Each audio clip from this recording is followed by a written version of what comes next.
When it comes to tax planning and financial transactions, it's critical to distinguish between actions that must be completed before year-end and those that can be handled before the tax filing deadline, which is typically April 15th, unless that falls on a weekend or a holiday. Here's a breakdown of the things that need to happen before December 31st. Take a look at the timing of your income and deductions. You may want to defer income till next year if you're having a high income year this year, or you may want to accelerate income into the current year if you're going to have a high income year next year.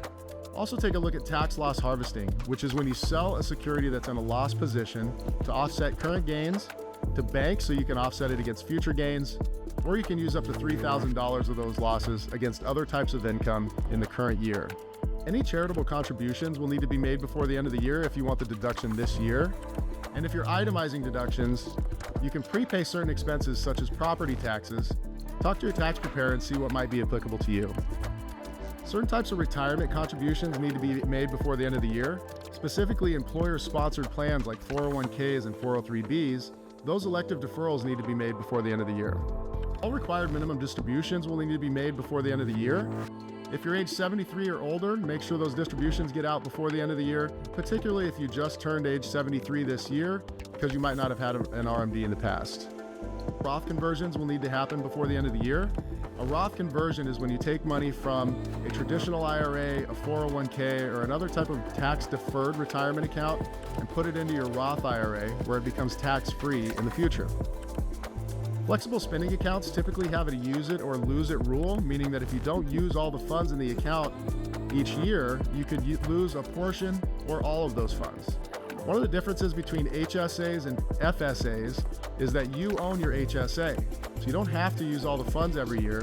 Any unused funds can be rolled to the future year or beyond that, and you can use those funds when needed. Also take a look at your gift and estate plans. Use your annual gift tax exclusion, which is $18,000 in 2024 per individual per recipient. So in other words, if you're a couple and you're trying to gift money to your kids or other heirs, you can gift up to $36,000 this year without having to trigger a gift tax return. Any home improvements you want to make for energy tax credit purposes will need to be completed by the end of the year. Make sure you save those receipts. Review your tax withholding and estimated payments. Avoid underpayment penalties by ensuring enough taxes have been withheld or paid throughout the year. Your taxes are due on April 15th, but estimated payments must be made quarterly as the income is earned. The final estimated tax payment for the previous tax year is typically due by January 15th. Here are some actions that you can wait to do until after the end of the year. Number one, you'll want to file or extend your tax return by April 15th. If you want to file a tax extension, that can be done on Form 4868. You'll need to pay taxes owed by April 15th, even if you file an extension, and non-residents get an automatic extension until June 15th. IRA contributions can be made up until the tax filing deadline, so if you want to contribute to your traditional IRA, a SEP IRA, or a Roth IRA for the prior year, you can do that up until April 15th. The contribution limit for 2024 is $7,000 for those under age 50 and $8,000 for those over age 50. HSA contributions can be made up until the tax filing deadline. Make sure you get those in if you haven't done so already. Make sure you review your tax credits and deductions to ensure all eligible tax credits and deductions are claimed when you prepare your tax return. Make sure you file for state-specific benefits also. Some states, like where I live in Arizona, have specific programs, credits, or rebates that require you to file before the federal deadline. Some of those contributions have to be in before the end of the year, so make sure you check the website of your state revenue department to get the details. In Canada, many of the same types of items need to be completed by December 31st, while others extend to the following tax year. I'll go over some of the key differences now. Here are the actions you need to do before the end of the year. Minimum distributions need to happen before the end of the year, so if you have a RIF, a LIF, or if you're age 72 or older, ensure you withdraw the required minimum amount to avoid penalties. In Canada, they also do tax loss selling, same principle as in the US. You'll also need to get in your charitable donations, and any medical expenses are based on the calendar year.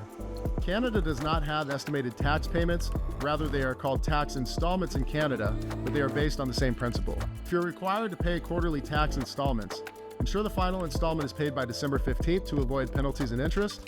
The next installment will be due on March 15th, so review any changes you have in your income and tax liability and adjust your installments next year if necessary. RESP contributions will need to be made before the end of the year in order to get the CESG grant for this year.